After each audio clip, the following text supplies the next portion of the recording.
very good that we went quiet without having to say anything. Very impressive. So good evening. Thank you all for coming tonight. Welcome to Artispace Books and Talks.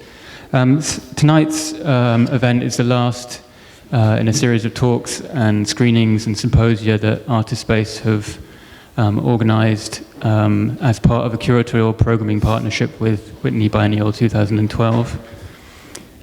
These kind of events that we've organised over the last 2 months have reflected both on aspects of the work included in the biennial and also the nature of the exhibition as a whole. So it seemed fitting that as our kind of last concluding event, and I believe probably the last commitment of all the curators related to the biennial, it seemed fitting that we invite the curators of the biennial, Jay Sanders and Elisabeth Sussman, and their co-curators on the film programme, Thomas Beard and Ed Halter, to speak about the curation of the biennial and its perspective on contemporary culture in the US. Unfortunately, Elisabeth Sussman isn't very well this evening, so she's unable to join us. We wish her a speedy recovery. But we're really happy that Elisabeth Sherman, who's the curatorial assistant on the biennial, has agreed to step into the breach, as it were. So we're also really happy to be joined tonight by Michelle Kuo, who agreed to take on the role of a question asker and moderator in the conversation. Poser of questions, maybe that's more appropriate. Michelle is editor-in-chief of Art Forum and has also contributed articles as a writer to October and the Art Bulletin, along with numerous exhibition catalogues. And she's also currently a PhD candidate at Harvard in the history of art and architecture. I think the kind of general format is it's going to be a fairly informal conversation. So if anybody has any questions at any point, please just raise your hand. I'm sure Michelle will defer to the audience at that point. So I'll hand directly over to Michelle. Thank you. Thanks, Richard. And thanks to everyone for joining us. So to start, wow, that was a serendipitous entry. Basically, I just wanted to pose a few questions and then, we can engage in dialogue, but as Richard pointed out, feel free to ask a question and, we can turn it into more of a conversation as much as we can. But to begin, I really wanted to pose the question of format, open or closed. The biennial is, on the one hand, a survey of contemporary art in the United States, which privileges breadth. On the other hand, it's a reflection of a specifically chosen curatorial team and often a curatorially specific argument. To do away with that kind of curatorial argument risks lapsing into a kind of supermarket-like pluralism, but to adopt a specific position risks suppressing the heterogeneity of the survey format.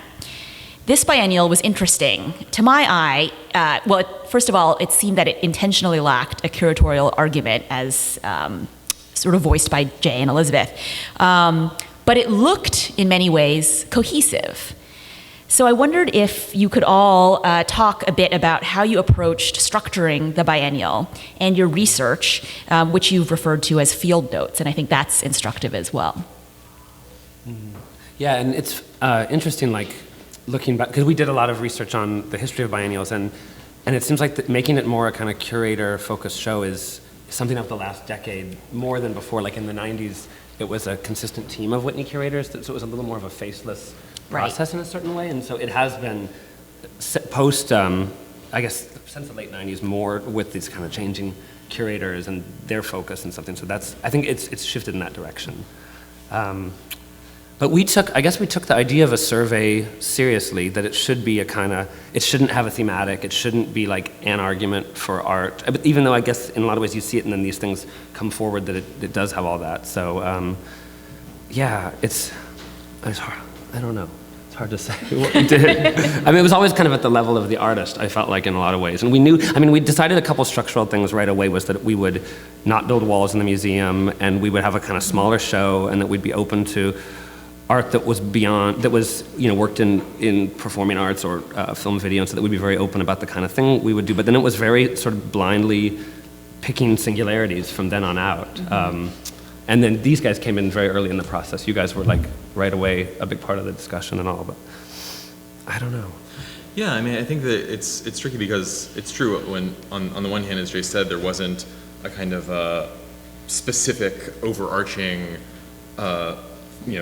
theme to organize the show, and yet at the same time, I feel like all of these kind of all these sort of smaller maybe arguments kind of began to come to the surface. But again, sort of from that sort of emanated from the work of the artists that were involved. Yeah, and weirdly, like the first thing that came into the biennial was this Robert Gober contribution, and it was like we started working together in December, and I think in January we went and see him just as a friend of Elisabeth to ask his advice, and he had done the Charles Birchfield show, and then we're asking him kind of what he does as a curator, and then he pulled down all this Forrest Bust stuff and kind of offered it to us, and so that set a funny tone right away where we had decided we didn't want to put. We only wanted to have living artists in the show, we decided, and then that kind of went against that immediately, and it also put us in a position where we were giving over something that was 2 steps out of our hands and all, so that did set a tone to kind of free things up a little bit, but... Right. And then in terms of installing the show, the artists that had their own rooms, we picked all that ahead, and the artists sort of got to pick where they wanted to be as much as possible. But in the big open rooms, we kind of improvised the hanging the week the week we were doing it. So we were able to create some kind of rhythm and fluidity just in space and time by not predetermining where anything went. And so maybe a little bit the coherence of how those rooms look came out in that. And then that the artists were kind of all there together and making decisions with us. So we tried to make it less of a blind process for artists. Right. Which I think helped. And some artists became like a big part, like Litz Bacher, like we would talk to her all year long and she would hear what we were doing and then make decisions that were inflected by how the show was headed and things. So the artists really had a strong voice in how they wanted to author themselves into it. Right. I also feel like some of the coherence came from the kind of strong research phase that started the process off, that like a lot of in the beginning phase, Elisabeth and Jay spent a lot of time, and this is why they saw Robert Gober, but really meeting with people, reading things, thinking rather than kind of looking in a way. And then that phase was left behind, and things weren't necessarily actively brought from that phase to the studio visit phase, but in some ways I think it set the tone for the way you work together or things were chosen. That makes sense. And would you say that extended to the rubric for the film program as well, or? Yeah, I mean, one interesting thing about the film program is that we didn't actually conceive of it as a separate program, even though we're called the co-curators of the film video program. It, from the beginning, all 4 of us were working on all the selections, and kind of as Jay and Elisabeth were saying, in the beginning we didn't even have a specific concept of how we would necessarily exhibit each artist who was a film or video maker. And some people, over the course of planning the biennial, kind of bumped in out of the film and video gallery. Some people kind of have presences both in the gallery and in the film video gallery and on the floors. So that was not preconceived either. It wasn't like we went in and thought, what are we going to do in the film video gallery? It was more like, who are the artists we want, all 4 of us want, and then we kind of shaped over time how the film video would play out in the film video gallery. Although I think one thing that we definitely agreed on from the beginning is that we didn't want the film program to be this totally separate entity. I feel like that was actually one of the things that I think been an issue in the past, which is that film has long been a part of the biennial. I think really since it became a biennial in 1973, it's you'll always see, or you'll often see, filmmakers in the lineup, but all too often I feel like they really recorded a sort of peripheral status within the exhibition. Sometimes even you would have like the curatorial process, I think, would be completely separate. I think that Elisabeth remarked that in, maybe even the 93 biennial, that John Hanhart sort of did all of his work, at the Whitney, he was just looking at work at the museum, like things that had come in, and it was really, it was kind of balkanized in terms of how the exhibition came together. And so I think that we definitely wanted to go in a different direction with this iteration of the show by really kind of thinking about the whole project more holistically in terms of film and video and its relationship to the rest of the work in the show. And it's a cool chance because you get the whole building, and so I felt like in some way too, like it's an opportunity to put forward a proposition of like how you might like to see this museum run for 3 months. And so we all took that, I feel like we all took that really seriously. It's like you could, and the museum likes that, like it's a chance to kind of like shake them up every 2 years. And I learned to really appreciate the biennial as this kind of important like DNA in the Whitney, that every 2 years this thing comes in totally unvetted, and the director and the chief curator basically just sign off on it wholesale. Like they don't really, you do whatever you want kind of. And but there's this opportunity to kind of rewrite like the rhythms of the museum. And I felt like this was stuff that we talked a lot about. It's like how we wanted to see different art forms put in there and stuff. And so that was a case. There was a certain kind of curatorial authorship on our part.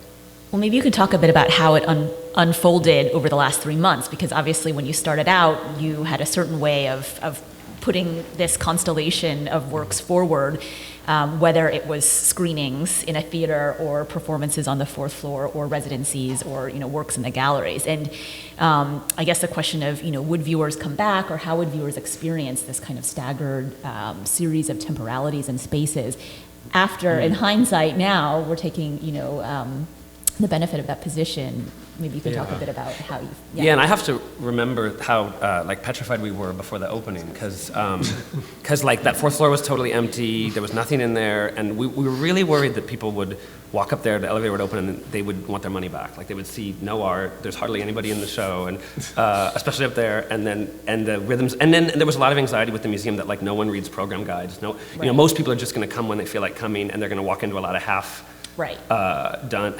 in process moments and stuff. And so we were really nervous about that, and we were nervous about the ticketing. They'd never done big ticketing for events and all this, and so but everything worked way better than we thought, than we worried. And some visitors still came and saw what was on and didn't maybe even have an awareness that was only what was on that week or that month, and then plenty came back and back and back, and really got to see this evolution. And it was very like dignifying to see that like most museum goers kind of got on board with our rhythms. Like they at least, however they felt about it, at least they did sort of understand what it was, and even enjoy the kind of weird moments on that upper floor if there wasn't something really strong going on or something. It was. Yeah, and we ended up kind of there every day. I mean, it's a funny biennial because like you guys were there every week, the whole time. I was there almost every day, and you were there almost every day. So we got to kind of live through it in a real strong way. And I guess the question would be, the danger is that, of course, you whittle down the viewing experience, because, of course, you then expect the viewer to have these repeated visits, which maybe you can speak about. Well, I think it's interesting because I think that it's true. I mean, I remember there was like I think that there was something where you recorded like the ideal viewer is going to come 7 times, and people were like, oh, that's outrageous. Do you know how much that would cost? Asking how much would that cost? You have to see the biennial 7 times to see it. That's ridiculous. But I think that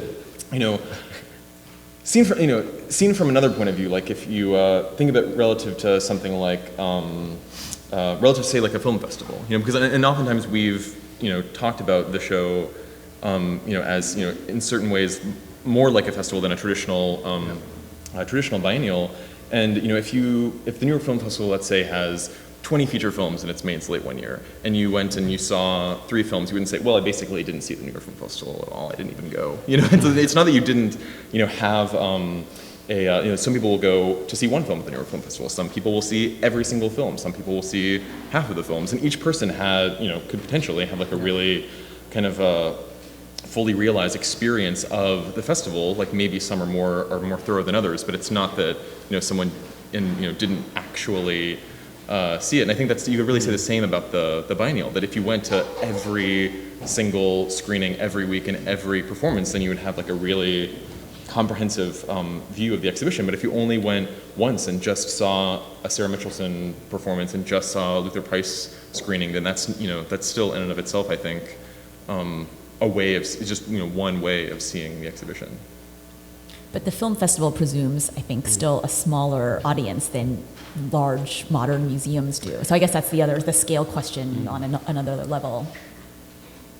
Yeah, no, I don't know. I mean, I guess it depends on the film festival. I mean, sometimes you have Sure, film but- festivals with like thousands and thousands and thousands of people that sort of, take over the city. In fact, I think that's probably the case for most major international the Toronto festivals. Film Festival. That's probably had- huge, yeah. But I just mean in terms of, anyway, scale of audience, Yeah, yeah. it is a question in terms of, I guess, how you thought about it. And maybe more sort of pertinent to that is really in terms of nuts and bolts sort of organizing, were there structural ways of actually integrating, let's say, film screenings into the fabric of the layout of the exhibition itself? Yeah. Maybe you can talk about that. I feel like we did think about thought of that. like rhythms and pairings and things. And actually, but you bring up as a good point, because like something like Sarah Mitchelson or Michael Clark, like like on paper only, there were only tickets for maybe 2,000 people to see that. So Right. so really truly like a small percentage of the biennial public saw Sarah Mitchelson and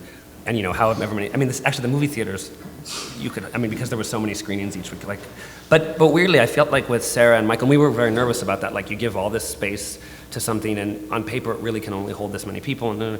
But in the end, I think anybody that wanted to see those got to see those. Like we sold out, but there was always enough standby, and there was always same day.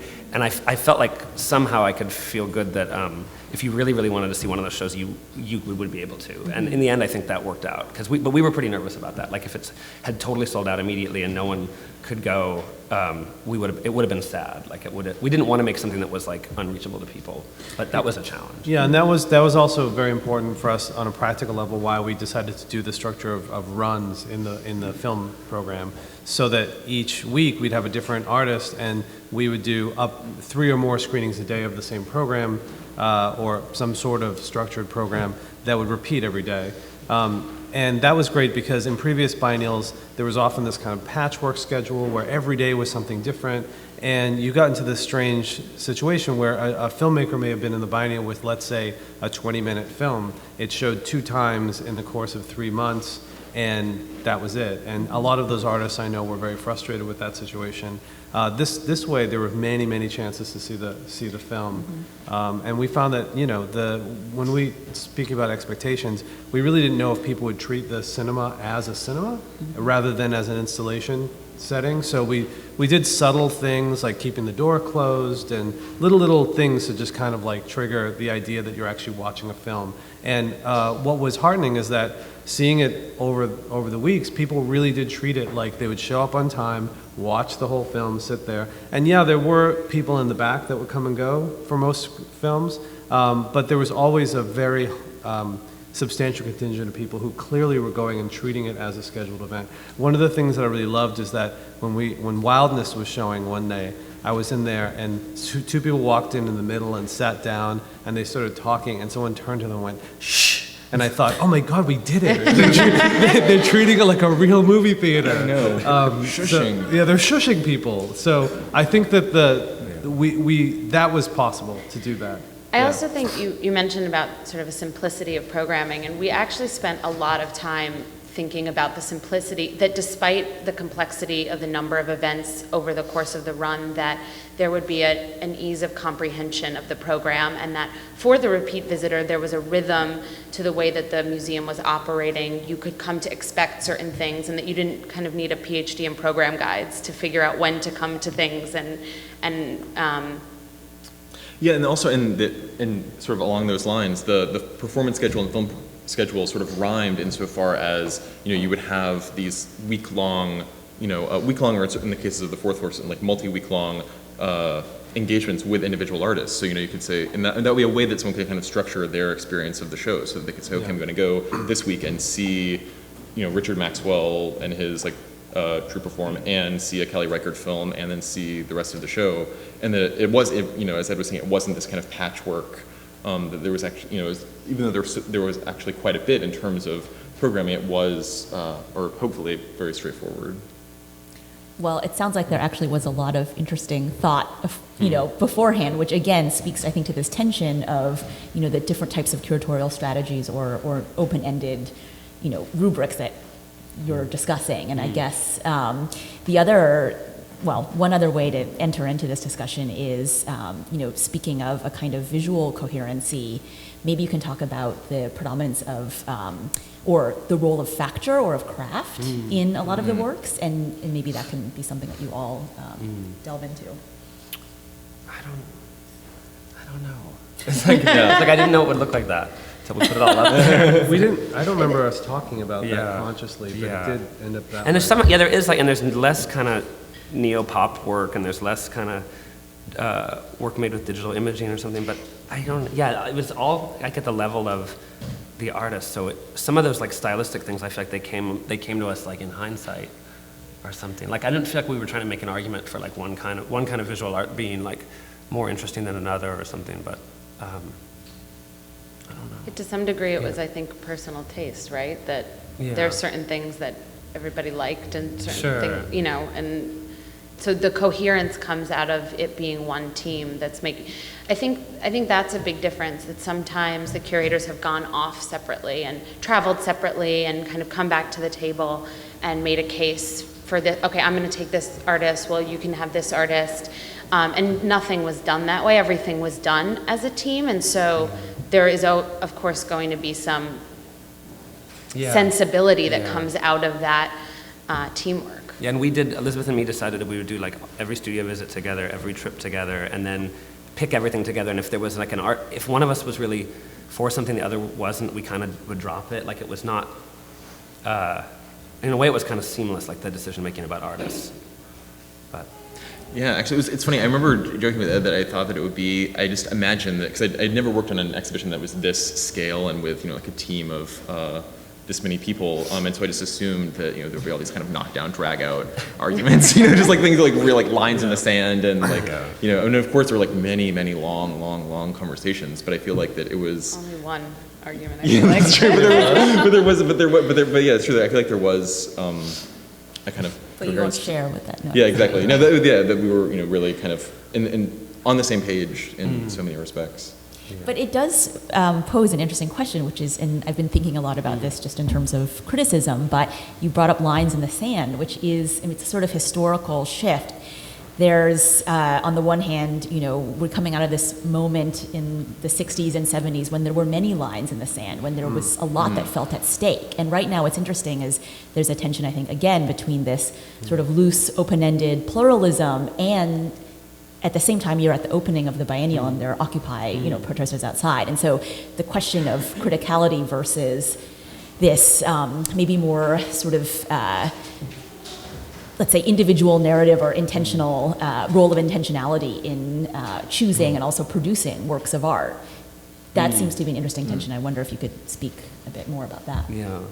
I think Elisabeth and I say this a little in our text, like, we did kind of, we were thinking a lot about, like, the role of theory and criticality in art at the moment, and we both felt like there was, like, a lot of stuff that that there was some of those idioms, like post-institutional critique idioms, that had, like, now had their X iteration, and a lot of it comes out of something like what Andre Fraser wrote, or something like in her text about feeling like that this stuff moves to a more of a straight up kind of marketing possibility for artists, and that where can one be critical in art? And so I feel like some stuff that would be taken as critical, we were feeling more skeptical by, and I felt like Occupy, like, and The Fall kind of further shook that where you saw young artists, like, doing things and all, and it kind of, the standing positions about criticality were a little unmoored, and I think they are right now, but I don't think it's like, there's a lot. I feel like some people, like, worry that criticality is, like, slipping away, and I don't think that, but I think it's just being performed a little differently, and the stakes are changing and all this, and it was hard to,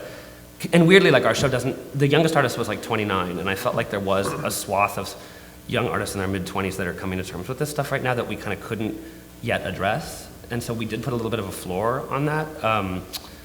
And then it was funny that the two artist critics we asked to write catalog essays both came in as artists in the show, Andrea and John, and there were these, like, moves around that, but I don't.